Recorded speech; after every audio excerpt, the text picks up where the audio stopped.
You are listening to the Brian Craig Show podcast, broadcasting from sunny South Florida. Brian is joined by his wife and co-host, Kathy. Follow Brian on social media at briancraigshow.com. And now, Brian and Kathy. Welcome to the program, everyone. I'm Brian Craig, always joined by my wife and co-host, Kathy. Thanks, everyone, for tuning in. We've got a lot to cover today. There's been a lot of news over the weekend. And I was also at Charlie Kirk's Turning Point USA conference, Turning Point Action, with President Trump and Tucker Carlson over the weekend. I want to talk about that later in the podcast. You won't want to miss that because I picked up all kinds of things there that are not being talked about anywhere in the media that are very important. We're going to get to that in a little bit, but I want to get to some of the other news stories that are going on. You know, there's a huge story about Ron DeSantis. Ron DeSantis' campaign is all but over. Now, before I get to this story, I want to say, I got a call, Thursday or Friday from Richie the bus driver, on the morning show. And he says, you're talking about DeSantis too much. Why are you talking about DeSantis? And obviously, he's got a thing for DeSantis. He's trying to get me not to talk about DeSantis because he likes DeSantis or something. I don't know.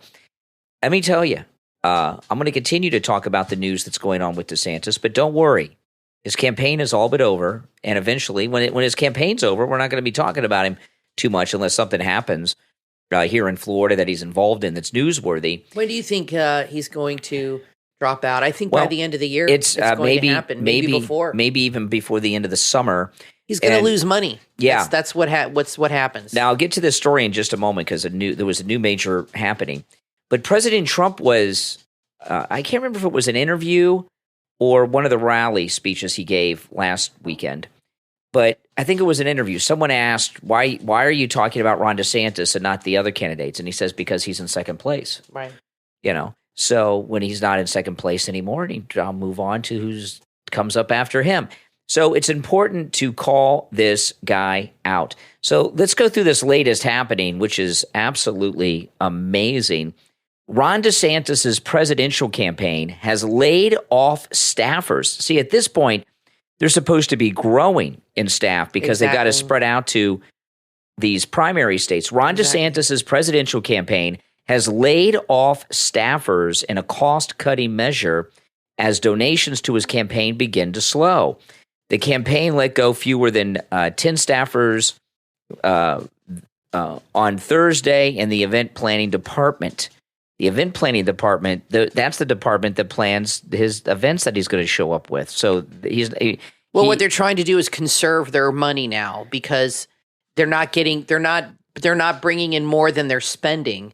So they're budgeting themselves is what's happening. Well, they're also employees are the first to go. Like, okay, we got to make this last as long as possible to hopefully turn things around. Well, if they're from the event planning group, of all the people to lay off, if he's laying off people, if he fired people from the event planning group, that means they're going to be planning fewer events. Maybe he'll start campaigning from his basement. I don't know if the governor's mansion in Tallahassee. They do have basements in Tallahassee. In North Florida. And that is like you're 20 minutes from Georgia. I mean, you're at the top of the state.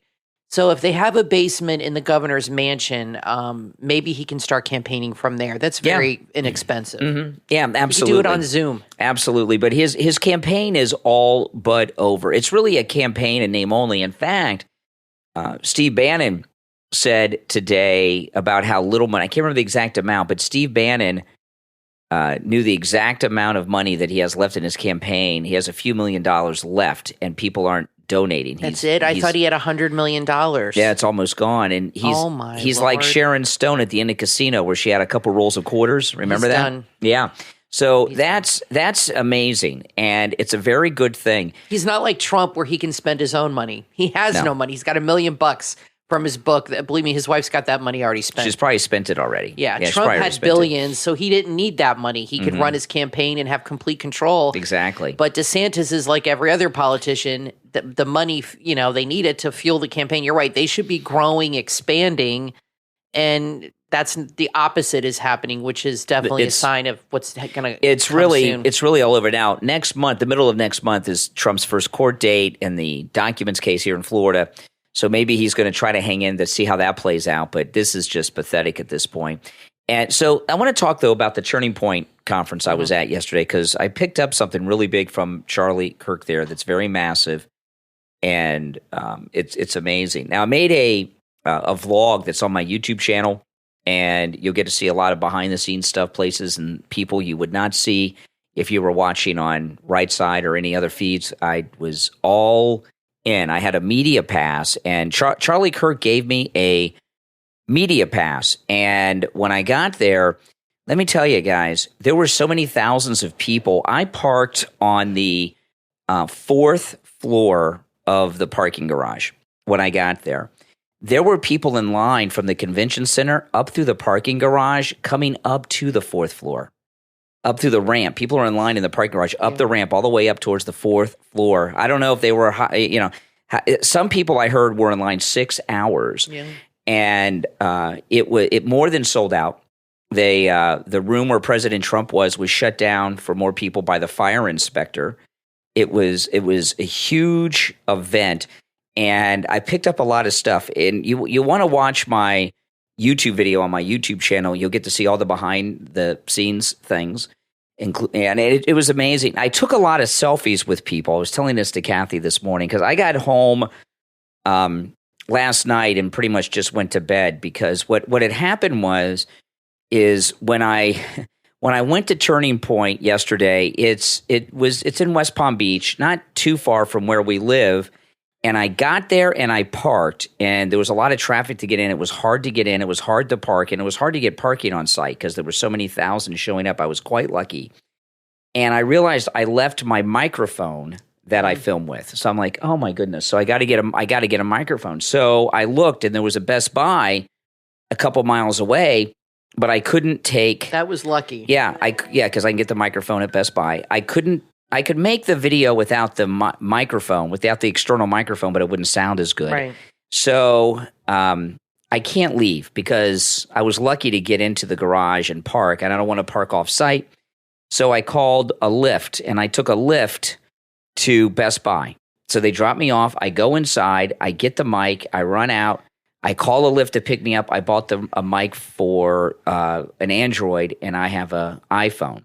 So I had to cancel the Lyft, go back inside and return it, and buy a new mic, and then get a Lyft and go back. So this was all going on before I even got there, and it was just a mess. And by the time I got there, Kathy, the line was even longer. But because I was there with media, I went up to a staffer and I said, I'm with media, and they took me right in. And it was like amazing. I was like, oh man, I don't have to wait in any line. And those tickets were not cheap. For the whole weekend, it was like $800 minimum. So if you would spend that's for the basic, not the VIP. That's like general admission. So if you would spend $800 and had to wait in line for 6 hours, oh my goodness! But you said the Secret Service were there. Well, I'll tell you about this. So that's what the holdup was. So I got taken in a special entrance, which was really nice. And everybody has to go through Secret Service. And the Secret Service, I've been through Secret Service screenings many, many times when I've been around President Trump. This was the most intense ever. They took my stand that I use. I have a stand. I do all my vlogging on an iPhone. Mm-hmm. And I know a lot of people say, oh, you should get this camera, you should get that camera. There is no camera you're going to get that's better than what you can get on an iPhone unless you're like a professional movie or television person. And I have a stand that I clip into the iPhone that I can hold it and I can take it around and set it down on things. And the Secret Service wouldn't let me in with it. And I said, well, I'm with press. They're like, no, you can't have this one. There was something about it they didn't like. So they said you could take it back to your car. And I'm like, I'm on the fourth floor. I said, you could just keep it. So, but the Secret Service, what they did that was so much more intense is they went through the men's wallets. I've never had this happen before. When you go to something that has President Trump, and there's always Secret Service, and the Secret Service, it's like usually, even when he was in his first term, it's like going to the airport. You just empty out your pockets like you're at the airport into the tray. It goes through, you go through. And that's it. There are some things they won't let you bring in to Trump rallies. You're not allowed to bring in flags and stuff, believe it or not. But anyway, this time, though, they had us – they said take everything out of your pocket, even if it's not something metal, including your wallets. Now, they always go through women's purses, but I was very surprised. They actually open up your wallet and go through it. I've never seen them do that before. Yeah. Never seen them do that before. I'm glad they're being super careful. Yeah. And as I'm going through the metal detector, who did I bump into? I couldn't, Steve Bannon. Because I was going through the special entrance. Now, did he go through the metal detector? Absolutely, he did. Wow. Yeah, and he had a security detail with him, but he still went through it and had to do everything. And I was like, whoa. Is he tall or is he? No, like he's average height. Yeah. And he looks he is one of the few people you will meet, Steve Bannon, that looks and acts the same way in person as they are on television. Yeah. There's nothing different about him.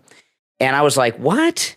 And I was like really amazed. I'm Steve Bannon. And then like over here on this side, there's like this movement because there's like a group of people coming through. And I looked at it was Mike Lindell. I was so excited for you to go because I saw the guest list of people. And I said to you, you're going to see everybody there. Even Megyn Kelly was there. And I said, everybody's there. So, Trump, Don Jr., Steve Bannon, Mike Lindell, Marjorie Taylor Greene. I mean, all the top people, except Ron DeSantis was not there. It was really cool is because I had the media entrance and the media pass. That's the same way all these people have to go in and out too. Do you think like Chris Christie, Ron DeSantis, do you think they weren't invited? Maybe no, they were all invited. Are you sure? Because you said that Charlie Kirk talked about it.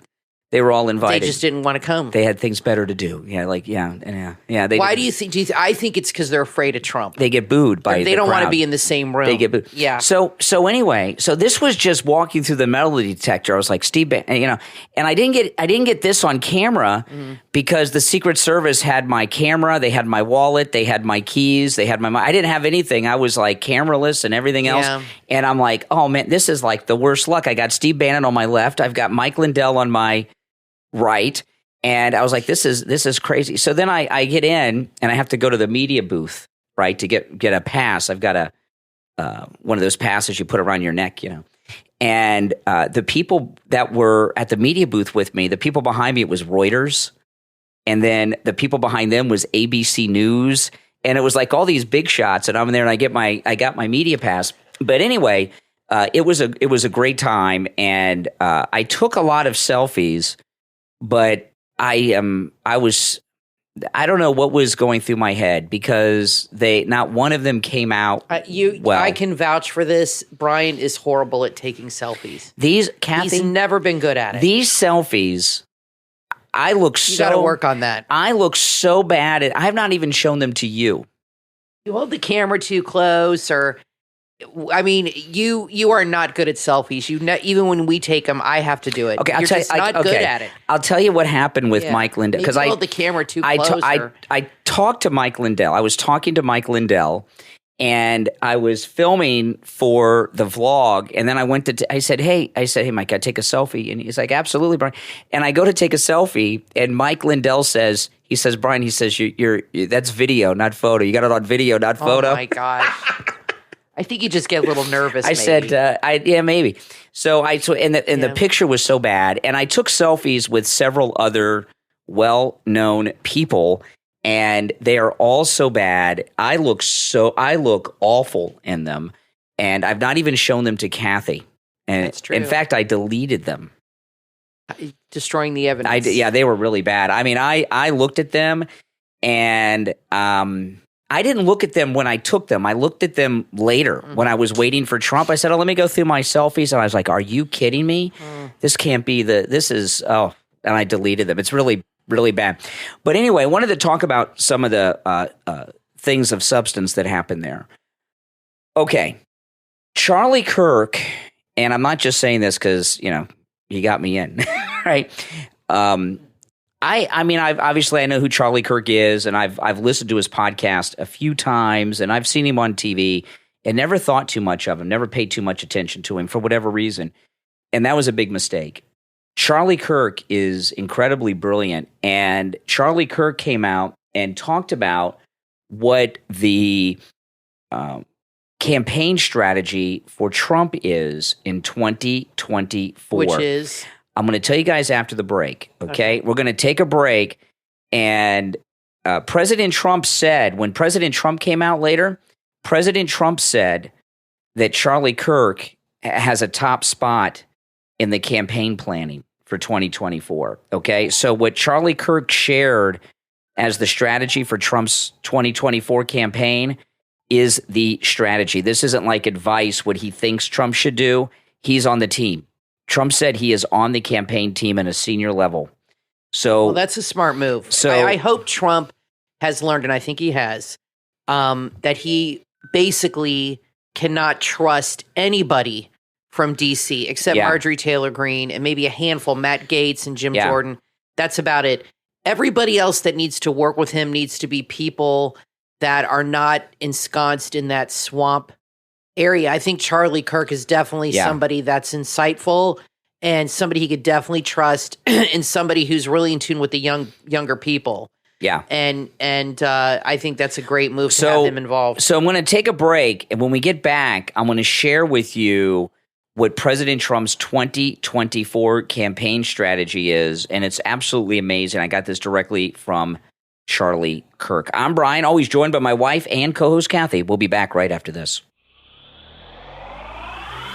Sports fans, get ready to enhance your podcast playlist with a must-listen-to show, On the Call Podcast, your go-to destination for sports, hosted by veteran sports broadcasters Joe Chambers and Spencer Thompson. If you're a fan of legendary play-by-play announcers like Jim Nantz, Gus Johnson, or Kevin Harlan, then the On the Call Podcast is tailor-made just for you. Join Joe and Spencer as they share amazing stories from the broadcast booth. This podcast is designed to ignite the spark within future sports broadcasters. Joe and Spencer will inspire the next generation with their experiences and knowledge. There's a new episode every week, so stay tuned for fresh insights and exciting guests. The On the Call Podcast is where two sports media personalities come together to share actionable advice, stories, and essential steps of their sportscasting journeys. And they're not alone. They're joined by renowned broadcasters and coaches. The On the Call Podcast is available on Spotify, Apple Podcast, and wherever you get your podcast. Add the On the Call Podcast to your playlist today and let Joe Chambers and Spencer Thompson guide you through the thrilling world of sports broadcasting. The On the Call Podcast, where advice, stories, and inspiration collide. Subscribe right now.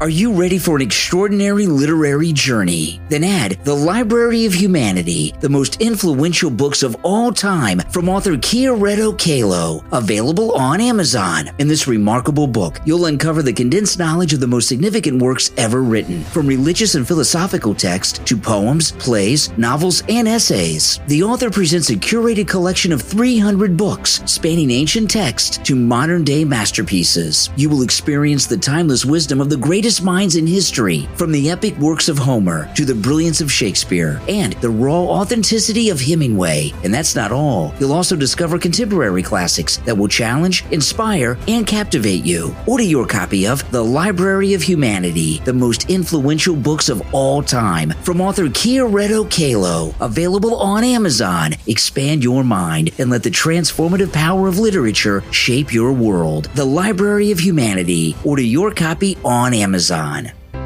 Discover a heartwarming Christian faith book for children and families. Adventures with Callie and Odin, from author Freddie Jaramillo, available on Amazon. In this delightful book, children will embark on a fun-filled adventure while learning about rights and wrongs, or what we call sin. Through relatable stories, Adventures with Callie and Odin shares the gospel of Jesus Christ and the importance of salvation. Now more than ever, America needs Jesus. This book offers a wonderful opportunity for children and families to explore the foundations of their faith and build a strong relationship with Christ. The characters in the book are based on the real-life experiences of the author's own children. Every story and event is taken from their family's journey, making this a truly personal and meaningful read. Let Adventures with Callie and Odin guide your children on a path of faith, love, and understanding. It's an educational and inspiring book that nurtures the souls of young readers. Adventures with Callie and Odin, from author Freddie Jaramillo. Order your copy right now on Amazon.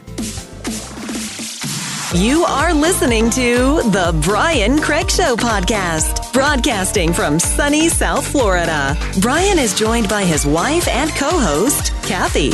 Follow Brian on social media at briancraigshow.com. And now, Brian and Kathy. Welcome back. I'm Brian, always joined by my wife and co-host Kathy. All right, so let me tell you this. This is from Charlie Kirk. And remember, President Trump said that Charlie Kirk has a top senior position on his 2024 campaign team. Now, every election, there's always swing states, and then there's the rest of the country. And what swing states are states that go either Republican or Democrat. Most of the country is decided, and it's not up for grabs. Now, the swing states change from time to time. Every couple election cycles, there's changes in the swing states. But the swing states have changed dramatically. So Charlie Kirk, he came up, he explained to people a little bit about swing states because not everybody knows that. And you got to understand, Turning Point has a lot of young high school and college kids in it, so they don't have a lot of experience with this kind of stuff. So he had to, give a high school teacher explanation of swing states, to them. But because they've never heard of them before, right? They've been around for one election, maybe, some of them, right? Because they're in high school, some of the kids. So it's important for them to know these. Yeah, things. this is they're very not going to important. learn it in school. So all they're going to learn about in school is how to pick a gender. So what Charlie Kirk said, and he was very specific, he says almost every state in the country has already decided. He said, for example, we're in Florida right now. This state's going to Trump. There's just no question about it. Trump's got Florida. It's a strong red state. He said that's huge. He said 2024 will be decided by 3 states. And I don't feel so good about this. And he named the states, okay? And this was very interesting. So usually, though, swing states, there's not 3. Usually when it comes to swing states, there's like 6 swing states, 5, 6. I've never heard so few as 3. And Charlie Kirk said that in these 3 states, they're going to focus big time on. So here's the states. Now, 2 of them I don't think will be a surprise as far as being a swing state, but it's shocking that there's only 3. Okay, so Arizona is number 1, and he's from Arizona, Charlie Kirk. Okay, that's a big one. You guys know that that's a big state, and there's so he said Arizona, Georgia, right? That's something. And then the third one, I've never even really heard ever discussed much when it comes to national elections, Wisconsin. So we said the entire election is going to be decided on by Arizona, Georgia, and Wisconsin. That pretty much the rest of the country has already decided. Yeah. And they are spending by the time the election comes around, hundreds of millions of dollars in those states, and they are doing massive recruiting with activists, not just Turning Point USA, but every activist organization that they can get. And they're focusing a lot on early voting. And he talked all about this, Charlie Kirk, in a lot more detail than I'm sharing now. And there's a term that I've not heard before, latent voters. Latent voters are people that, if it's raining, I won't vote, but if it's a nice, pretty day and I got nothing going on and I'm bored, I might go vote, That they have a database of those people and everywhere, but in particular in these 3 states, Arizona, Georgia, and Wisconsin, and they're going to make sure they vote.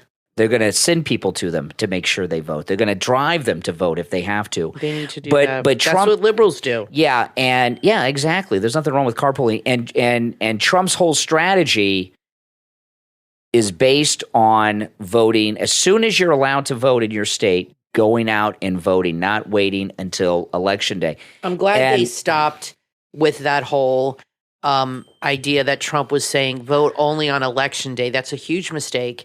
Because then all of a sudden, things happen and they have issues like flooded toilets and stuff. And then they know when everybody's in MAGA is voting. So it's important to vote and start as early as the liberals do. Well, that's what the Democrats vote early. I mean, it's really important to do that. So if we wait until Election Day, we're behind, way behind hundreds of thousands of votes when the polls open on Election Day. And things happen. That's a bad strategy. Things happen. I'm glad they're changing course on that. Yeah, because that's a very bad strategy. And they got a lot more detailed as to what they're planning on doing. But I think that's absolutely just an amazing thing that's going on here. Sounds like they're really on top of things. So that's really good to hear. I wonder what Ron DeSantis is thinking. Like, his whole world is coming crashing down. But, I mean, he has got to be is he deluded like Jeb Bush, or is he, behind closed doors like it's over? I mean, I screwed up. Can he even admit that he did something wrong? I don't know. I don't understand what makes him tick. I used to think I did, but he's a very strange person. Whenever I see him on interviews, he acts strange. He blinks weird. He's just moves strange. I agree with you. I don't think his marriage will last, and I hate to say that because they have 3 small children, but he has no political future now. And as long as that's the case, I don't think his wife has any use for him. I think part of his wooing her was, having, I'm going to be president someday, and you're going to be the first lady. I think that was a big part of his, selling himself to her. But I wonder if he's realized that things are not. Once you lose your donors, that's it. That's the end of it, because you can't have a campaign without money. Now, once he drops out, which I think will happen before the end of the year, he'll have to. He won't even have a choice in it. I wonder what he'll say. It's not my time. I'll run again later. I mean, I think he's done. Is there anything he can do to salvage the damage that he's done? He's just not a likable guy, apparently. He'll never be trusted again. Well, I want to get back to the turning point. Now, DeSantis is done. He'll never be trusted again. So a few things happened that were pretty exciting. If you watch my vlog, you do see some of this. I bumped into Tucker Carlson and stuff. You get to see all that. When Tucker Carlson came out right before Trump, and a lot of people spoke before. Megyn Kelly was there, Matt Gaetz, Anna Paulina Luna, and a bunch of other people. This was on Saturday, and what had happened with Tucker, when Tucker came out on stage, there were thousands and thousands of people watching and waiting for Trump. And when he came out, the crowd went almost as nuts as they did when President Trump came out. And it was when your video, you made a video amazing. of it, you could see they went crazy. It was amazing, the support that Tucker Carlson has. But I'll tell you, being with Tucker up close and personal as opposed to on TV, Tucker Carlson, he's the way I would describe Tucker Carlson, he's on a different plane of existence than the rest of us.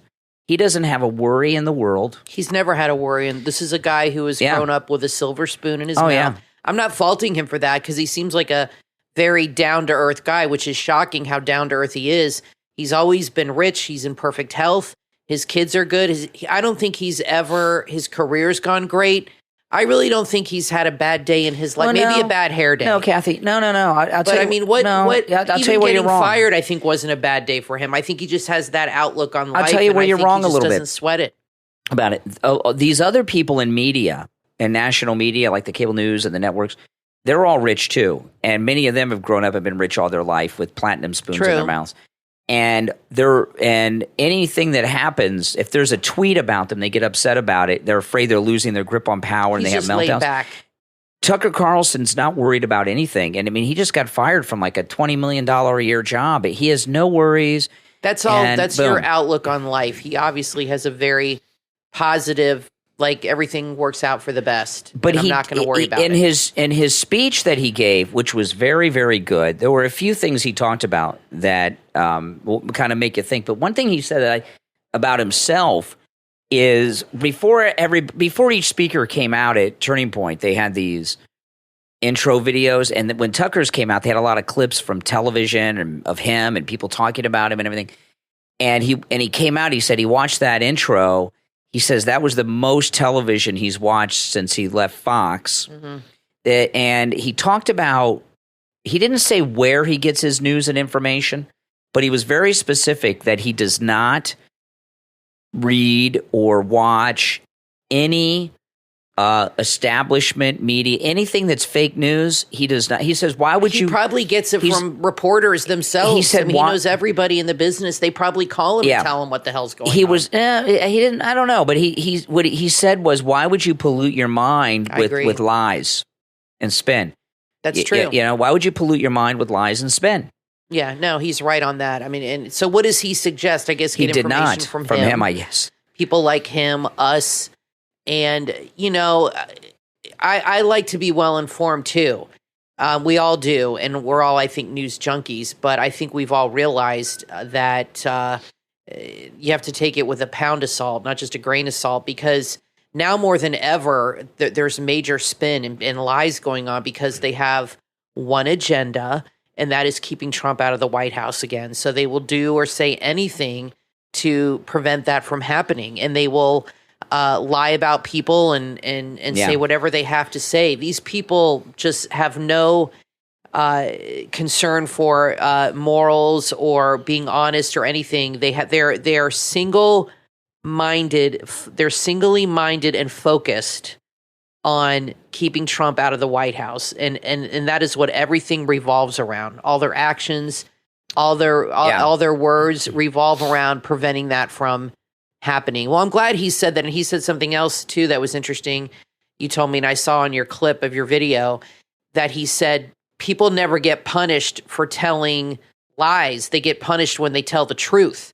And when people are trying to silence you, it's because you're being honest and you're exposing the truth. If you were lying, they're not going to try to stop you when you're lying. What he said was, he said that, and he gave an example. He says people don't punish you for telling lies. They punish you and try to silence you when you're telling the truth. That's true. He said that's why the flat earthers have been below the radar for so long, because what they're saying is so untruthful. Nobody cares. When everybody knows it's not true, nobody pays attention to it. You know what I mean? That's right.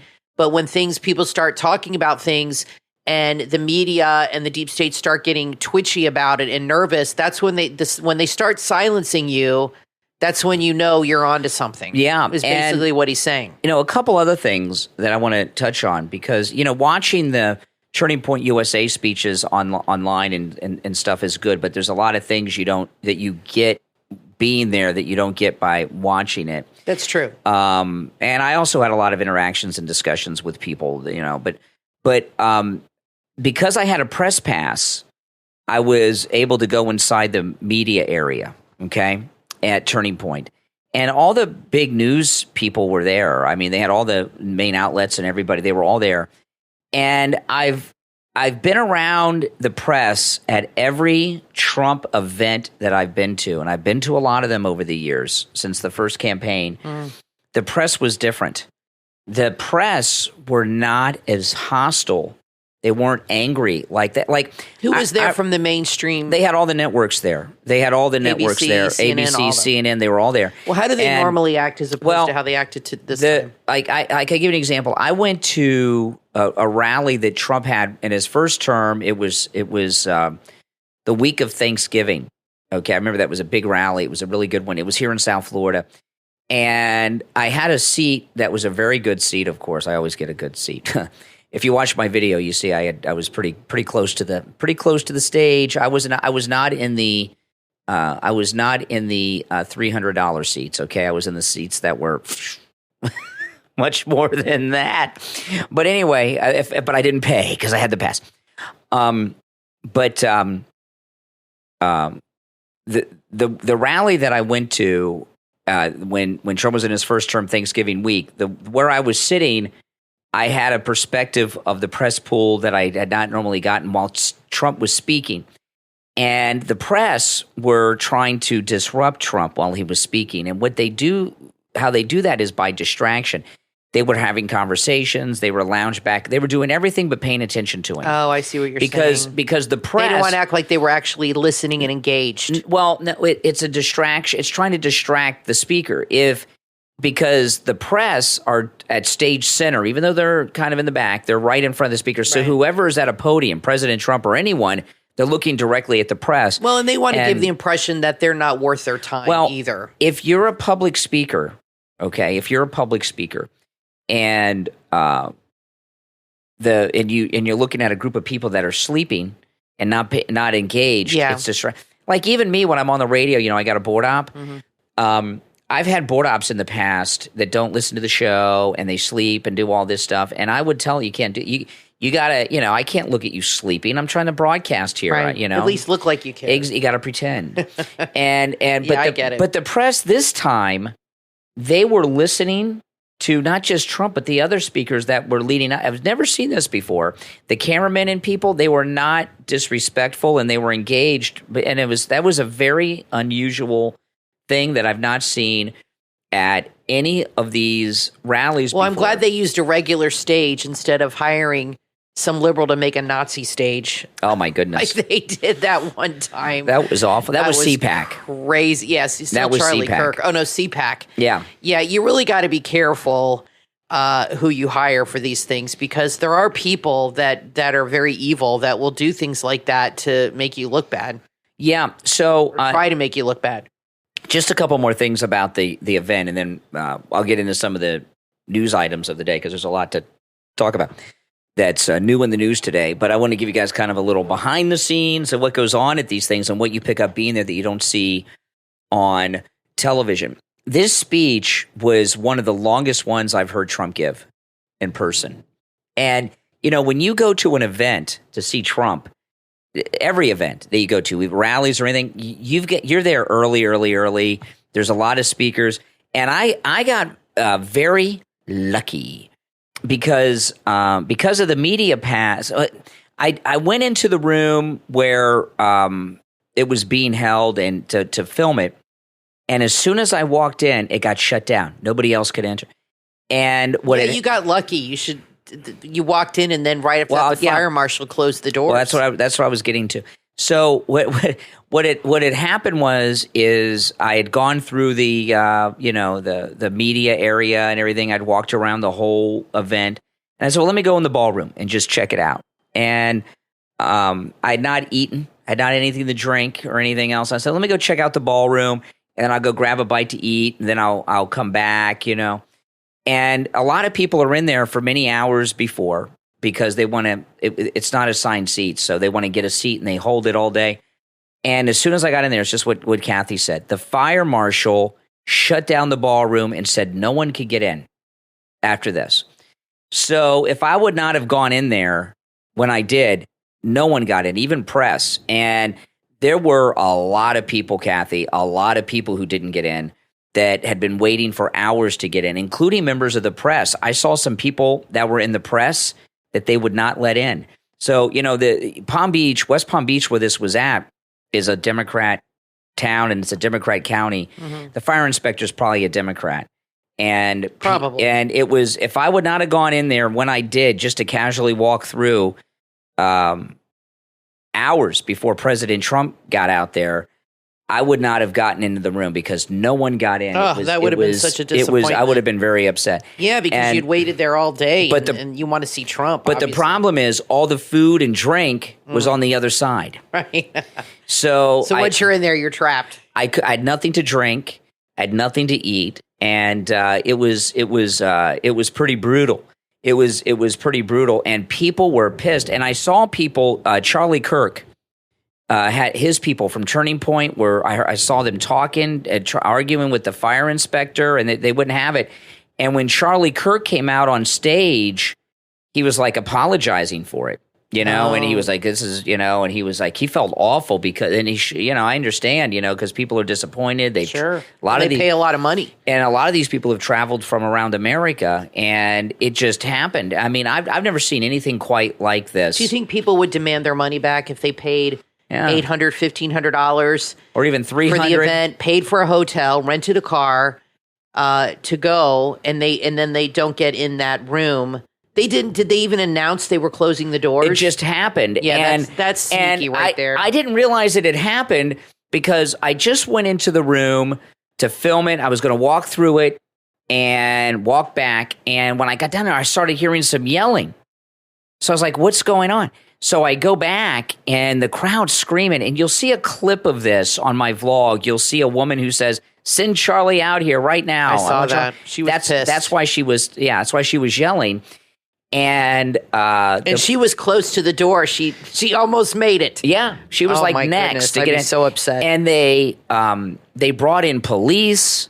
They brought in security. Oh, boy. And they was like, this is the fire marshal. I didn't see the fire marshal. He was in hiding. He just sent out an edict, and that was it, right? What a coward. Yeah. The fire marshal has to be a Democrat. And what happens what happens in a situation like that, if you're like in a situation like Charlie Kirk, okay, one of the worst things anyone can do is argue with a fire inspector because if you argue with the fire inspector in a situation like that, they can shut the whole event down and there's no venue for anybody, you know? And that was an awful thing. Mm-hmm. That was an awful thing they did. And I felt like a prisoner because I couldn't leave. Luckily, there were bathrooms in there. But since I had no food or drink, I didn't have to use them, you know, because my body didn't want to get rid of anything all day. Like a camel. Oh, my God. Yeah, exactly. And I was in there for hours and hours and hours. At least 6-7 hours. Yeah, and it worked out really well because, in a way, for me personally, not for all those people. But the media, this is the thing about the media. The media, since when you have a media pass like I do, you can come and go as you please. Right. So most of the media people didn't go in. They were just going to wait until right before the event, before Trump came out. So right before, you know, they told us that if you have a media pass, the Secret Service will do a sweep of the room 30 minutes before the president, and we'll do a final sweep. And after that final sweep, no one will be allowed in because of security. Right. So the press, most of them were not in there because they couldn't get in. They were going to show up at the last minute. So some of the big name people didn't even get in. So a lot of it, like the networks and the cable news, they didn't get their personalities in. It was just the cameramen filming it. Right. So, and I, you know, so it was it was a very strange event. You know, there was a guy who pulled this at one of those Trump rallies, if you remember. Remember, Trump had a rally during COVID. I do remember that. And there was a guy running the venue that made it so people couldn't get in and things like this. That's what they did because I think what they were trying to do. These Democrats. If you're hearing any thunder, we're having, you know, it's major thunderstorm just hit us. Yeah, we're in Florida. It's the subtropics. It's hurricane season. It's rainy season. There's a massive thunderstorm going on right now. But what these disruptors try to do with President Trump is they want to have empty seats when he's speaking. Right. They are always trying to have empty seats when he's speaking so they can find one chair where some guy's taking a leak and they can put a camera and say, "Look, there's empty seats." Well, they want to have that to show on TV. Yeah, so with these liberal disruptors, they're always trying to stop people from getting into a Trump event to have empty seats. And I think that was a bit of what was at play here, but there were so many people already inside like me wandering around. Yeah. They got their seats. So that was the event, and it was amazing. And President Trump, his speech was amazing. He talked about everything that's in the news today, including the cocaine, but he pointed out one thing, and then we'll break, that no one else has pointed out. The other day, Biden said we're low on ammunition in the military, right? We're low on ammunition. Yeah, I remember that. And Trump said that's classified information. Exactly. That he revealed. Is he going to be prosecuted for divulging secret information to our enemies? I thought that was pretty. I think we all know the answer to that one. Yeah, exactly. So anyway, guys, to see all the behind-the-scenes video, go to my YouTube channel, Brian Craig Show on YouTube, and you'll see a lot of stuff I haven't talked about here, including when at the end of the night, I bumped into Don Jr. Don Jr. was parked not too far from where I was parked. And he is a sharp-dressed man. Oh, yeah. I'll tell you that. Oh, yeah. Yeah, he knows how to dress. He was trying to get out, Don Jr., without being mobbed, and he almost made it.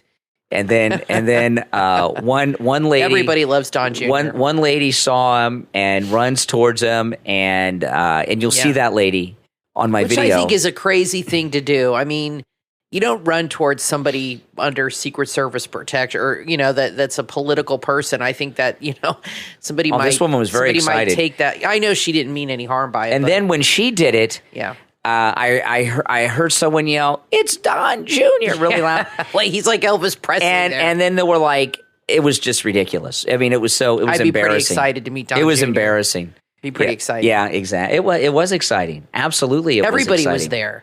How was Megyn Kelly? Now she did something different. She did an interview instead of standing up, and she was interviewed by Charlie Kirk.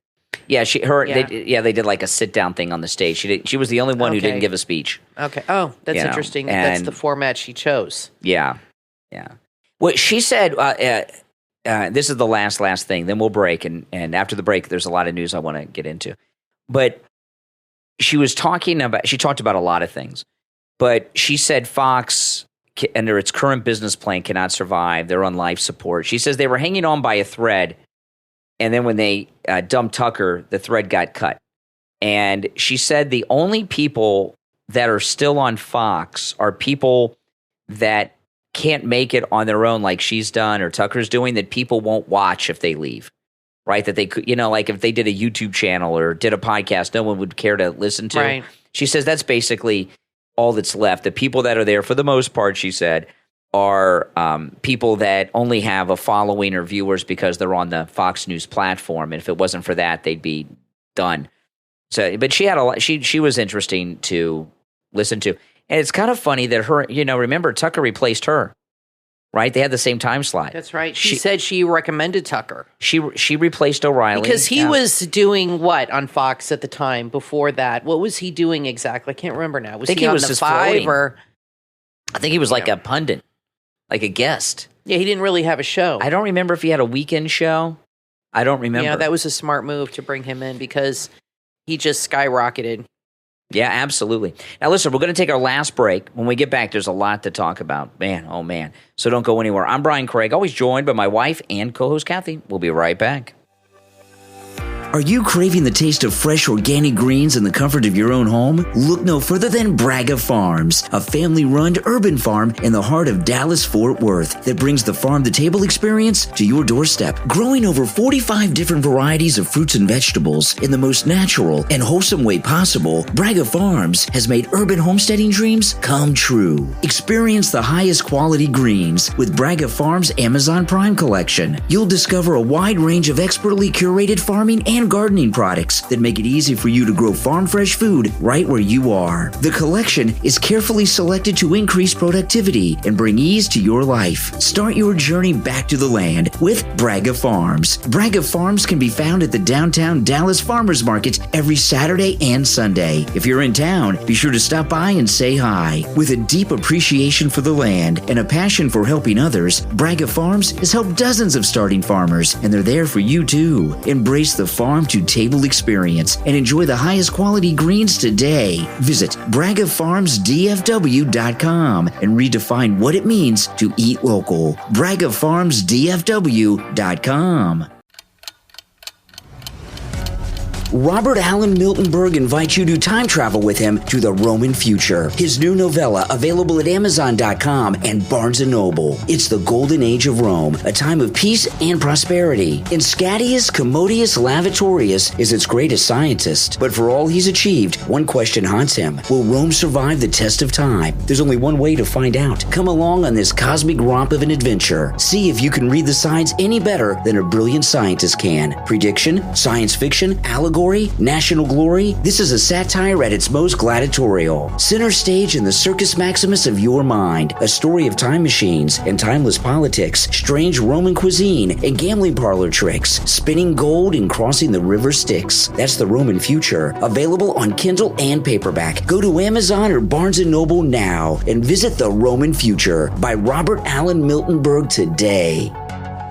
Are you on the hunt for the most comfortable, stylish, and witty t-shirts that make a statement? Look no further than WrightsWittyWears.com. With a diverse range of unique and clever messages on unisex t-shirts, Wrights Witty Wears has something for everyone. Whether you're shopping for yourself or looking for that perfect gift, you're sure to find just what you need. At Wrights Witty Wears, customer satisfaction is their top priority. That's why they're committed to providing you with an excellent shopping experience, offering a fantastic selection of t-shirts tailored to meet your needs and reflect your personality. Not sure what you want? No problem. Their user-friendly eShop offers multiple ways to help you find the perfect shirt that suits your style and ignites your confidence. Don't miss out. Head over to WrightsWittyWears.com right now. Make sure to use the promo code podcast to receive an exclusive 10% discount on your purchase. Make a statement, embrace your style, and enjoy the best shopping experience at WrightsWittyWears.com. That's WrightsWittyWears.com. Happy shopping.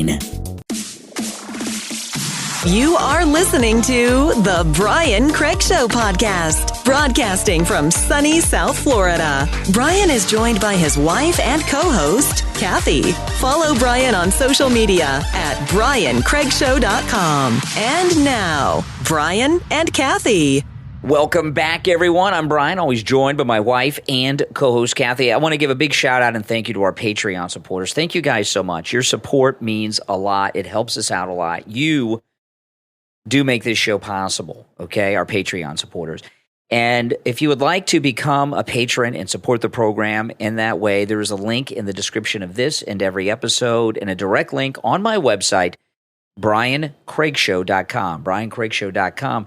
Patreon supporters have access to commercial-free editions of all of our podcast episodes, okay? And our top Patreon supporters get a live on-air shout-out thank you on each and every episode. So the names you will hear now are our top Patreon supporters. I want to thank Andrew and Connie, Christine, ETW, Chuck, D, Pamela, Rick, Nick, Wesley, Macho, Rome, Wisconsin, Mike P, Carlos, Paulette, John, Arctic Fox, Melissa, Richard, and David. These are our top Patreon supporters. Thank you guys so much for your support. A couple things I want to mention here. One, I think is very important. Marjorie Taylor Greene said this at Turning Point yesterday when she was on Right Side Broadcasting with Brian from Right Side Broadcasting. And she was telling people she was warning people about RFK Jr. She said his anti-vax stuff is wooing conservatives to think he's a good guy, but watch out.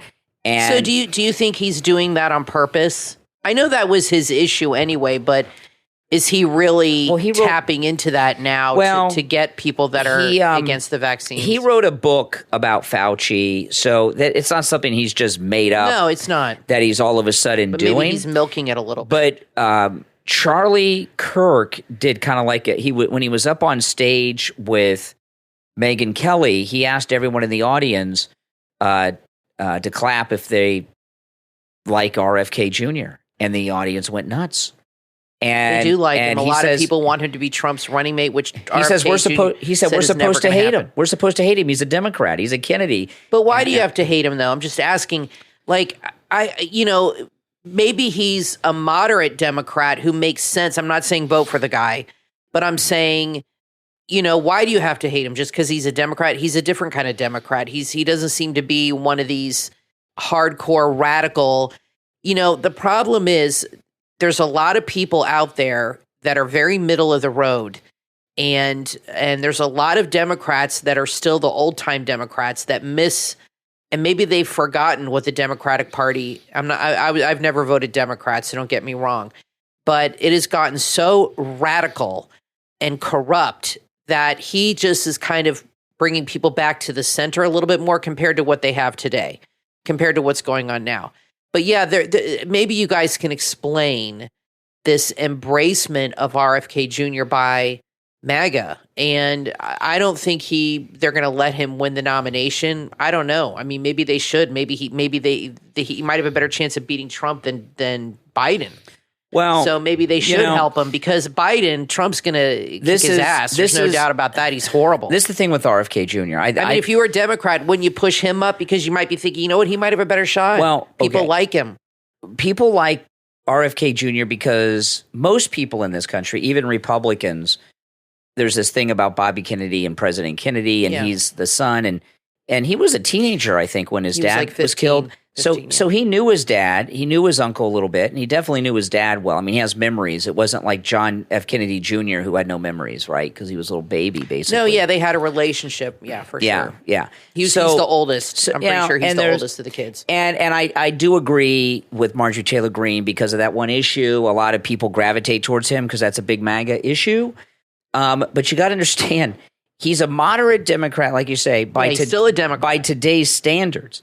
But he's pro-choice, he's pro-raising taxes and all that liberal stuff.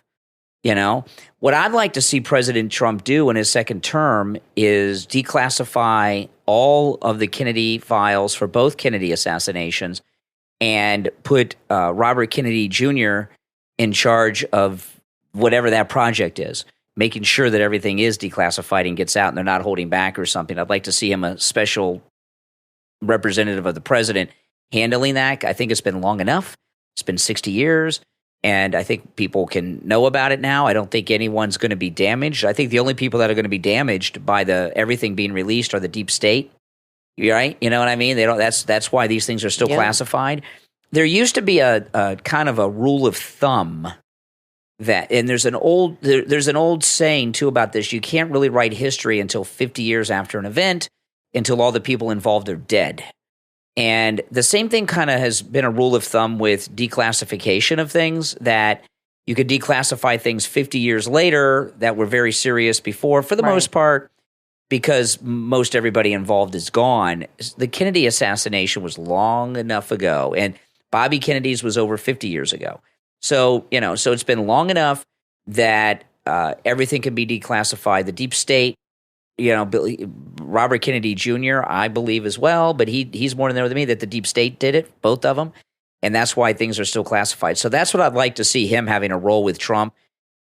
Trump declassifying both Kennedy assassinations, everything, all the documents, and putting Bobby Kennedy in charge of the department to make sure that everything is declassified and released to the public. It's about time. We know it's been a big thing. But now you got to be careful. You don't want to start supporting a Democrat. He's still a Democrat. He may seem like a Republican compared to these lunatics that they have out there today. Well, I think people like him too because there are probably a lot of Democrats who've gone over to the MAGA side, and because Biden's become so radical, and then they have Bobby Kennedy. That's why I'm saying the Democrats would be smart to prop him up, because he might pull some of those Democrats back. And I don't want that to happen. I'm just saying, I'm being objective. He might pull some of those Democrats that have gone over to Trump back to the Democratic Party. And maybe that's part of it too. And he does have common sense with a lot of things. And he seems, compared to Biden, much more middle of the road. He has that Kennedy connection. I think they like him, but I don't think they'd vote for him. I think a lot of people want him to be Trump's VP. That's not going to happen. What I think might happen, a lot of people, now you said Byron Donaldson, is that his name? Donalds, who is fantastic. He's a Florida congressman. We love that guy. I wish he was our congressman. You said you think he's going to run for governor, which would be amazing. Yeah, I think so. I would vote for him in a heartbeat. But then some people, I was in the Right Side Broadcasting, watching in the chat, were saying that he said he would be the VP, that he would be Trump's VP if Trump asked him. Mm-hmm. And I hope to God he does not ask Tim Scott. He's a disaster. I would love to see Byron Donalds as the VP. That guy is on fire. But he's unbelievable. You can't have running mates from the same state. That's the problem. There's got to be a way around that. They would not let Trump has two properties. They wouldn't let Trump you always you don't know that. I know you always say that, but Trump could move back to New York. They won't even let him run hardly now. If he doesn't matter what they let, if it's the law, if he can just say I'm a New York resident now, that's an easy fix. The way it works, but I'd rather see him as governor too. Either one is good for me. The way that works is if you have the president, the nominee, and the vice presidential nominee from the same state, they cannot get the electoral college votes from that state. So that's why you can't do that. And Bush and Cheney were both Texas residents in 2000. Cheney had a house in Wyoming. He went and got a driver's license there, and they let him on the ballot. They were establishment. He'll probably run for governor, which would be amazing. They would not let Trump do that with somebody, like get a license in New Jersey, or it's not going to happen. They wouldn't let Trump get away with it. Well, governor would be a great idea. I hope he does it. And I think this mayor of Miami's a joke.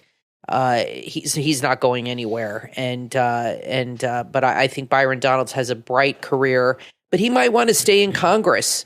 You move up through the levels in Congress, like Marjorie Taylor Greene, and that's pretty powerful too. Yeah. But I don't know who's going to run after DeSantis. He'd be a great one, but I was always thinking him or Matt Gaetz. Yeah. But we'll see what happens. It's a couple years away. Yeah, yeah.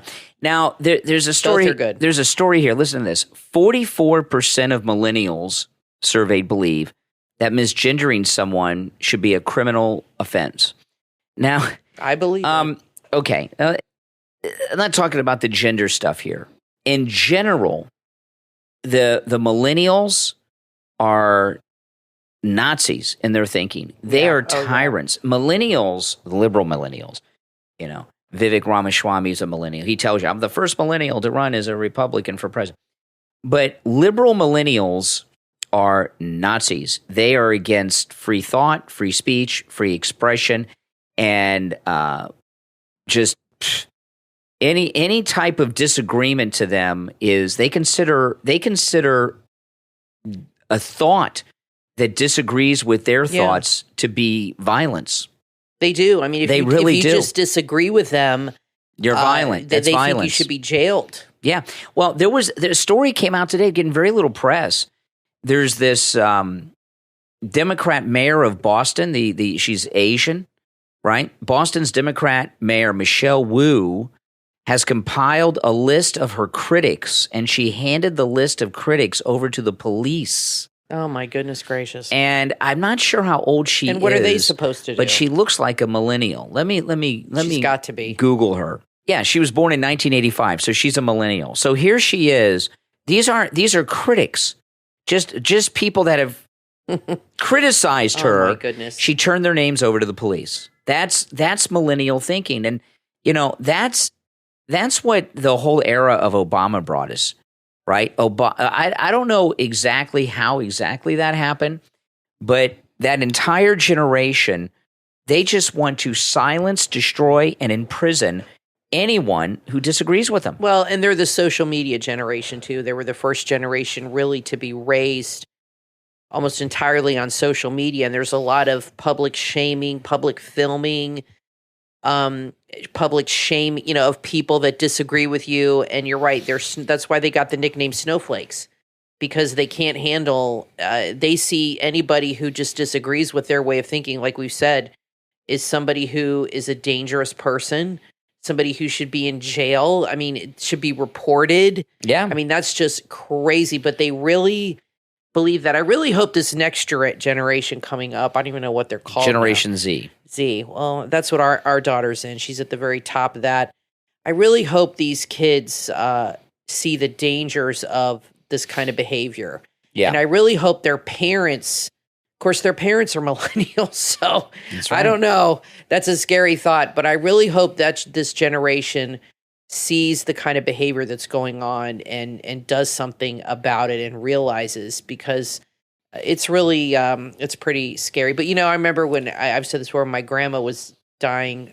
She died at 89 and she was born in 1908.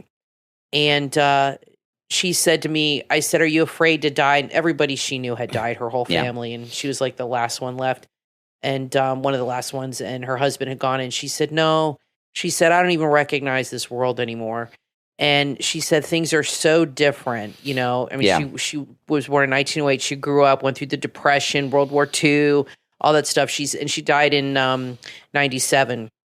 She said, things are so different. And they are. I mean, that's the way it is. I mean, imagine how different the generations were from the 90s and the 80s from when she grew up in the 20s and the 30s. And she just said, I don't even recognize things anymore. I don't feel like I belong anymore. Yeah. And I'm starting to feel that way now. And my dad, who's in his 80s, and my mom, they say the same thing. My dad grew up in the 50s and the 40s, and he was born in 1938. And he just said, the world's just nuts. And he said, he doesn't bother him. He said, I worry about you and the grandkids. He's got grandchildren. He said, but for me, he said, I'll be dead soon. So I'm not too worried about it. But it is scary what's happening. I mean, is it always like this? But it seems to me things are crazier than ever. Yeah. Now, listen, I want to tell everyone about, of course, MyPillow. Huge sales going on at MyPillow. You can take advantage of all the specials at MyPillow.com with our promo code Kane at checkout, Kane. Not just the ones I highlight. Whatever special you see there, you can take advantage of with our promo code Kane, Kane. But I wanted to talk about the 100% Giza Cotton Dream Sheets right now. They are just $29.98 with our promo code Kane. We have these sheets. We have 6 sets of them. We have 2 flannels, 4 regulars. Amazing. And you made the bed without me today. Usually we make the bed together, and I was in the other room. I came in here. You had made the bed. Why don't you tell people about the 100% Giza cotton dream sheets. Well, I'm disabled. I have a heart and lung disease, and it's not always easy for me to do things around the house. So Brian helps with laundry and stuff like that. But it is really easy for me to make the bed because I don't know what it is. We even have the mattress and we have the 3-inch topper. And the bottom sheet just fits perfectly. Yeah. It's not too big. It's not too small. It's really easy to put on, and it's nice and snug. But I really literally do not struggle at all. But it fits just right. And it's like extra deep. So if you have that mattress topper, it fits all the way down to the mattress, clicks right in. And, I'm very crazy about linens and sheets. You can just ask Brian. It drives me nuts when they're askew. I can't stand it. So I love it. And I make the bed. I change the sheets every 3 days. Okay. I know I'm a little nuts about it, but that's how I am. So every 3 days, I'm changing the linens. I wash them in sanitized water, all this stuff. Mm-hmm. And I tell you, the sheets are just as nice as they were the day we got them. They're soft. They're cool. They feel amazing. I mean, and then when it gets cold out, we put the flannel sheets on, which are nice and soft too. I really love them, and I can tell a difference. We slowly replaced all our other sheets, but you can tell a difference from the MyPillow sheets to regular. They're the highest cotton thread count, which is important. I just think they're fantastic. And they come in lots of nice colors, too. I'll tell you, one thing I notice about them is we have 6 sets of the MyPillow 100% Giza cotton dream sheets. Yeah. And 2 are flannel, 4 regular. And the first 2 we've had since we first heard about them. So, and we have had all of our sheets for quite some time, some of them years. Yeah. And we got them when they first came out. And they look like the day they arrived. They do. They really do. They look and they feel like brand new. Other sheets, after a while, they start to fall apart. Well, these sheets I like. They're a little, because they have that high thread count, they're thicker, but they're not hot. You know what I mean? Like the standard sheet, the cotton sheet, is a little thicker and weightier than a regular sheet. I don't like thin, skimpy sheets. I like sheets that have some weight to them. And the colors haven't faded either. But it's not like an uncomfortable weight. They just feel like a more solid material when you're making the bed, and they're just a little thicker than the standard sheet and softer. Just amazing. And if you live up north, definitely get the flannel because it's going to be getting cold in a couple months, and we have 2 sets of those. They're incredible, too. Yeah, and I just said a moment ago, the colors have not faded on any of them either. No, not at all. We have the dark blue, and it's a really beautiful, I don't know the name, Caribbean blue or something. And I've washed those. I've had those for 2 years. They still look same color, has not faded at all. So it's a great way. When you go to mypillow.com, you can get the 100% Giza cotton dream sheets with our promo code Kane, Kane at checkout for just $29.98. And like I said, you could take advantage of all the specials there with our promo code. But it's also a great way for you to support all of the content that I'm connected to. The radio show, my YouTube channel, the podcast here with Kathy. When you use our promo code Kane at checkout, Kane, you're supporting all of my content, anything I'm connected to. And you know what? Mike Lindell appreciates it. You know how I know that? He told me yesterday when I saw him at Turning Point USA, okay? Oh, I bet he appreciates it. I mean, all of us are helping keep his business afloat because all the stores have kicked him out. That's so right. It's really important to We're not kicking him out. And I've been watching Christmas in July on all these home shopping. I watch the home shopping, and a lot of stores are having Christmas in July and sales like that. So now is the time to start thinking about that kind of stuff, your Christmas list. Well, listen, guys, we're out of time for today. We'll be back next time. I'm Brian Craig, always joined by my wife and co-host Kathy. See you next time.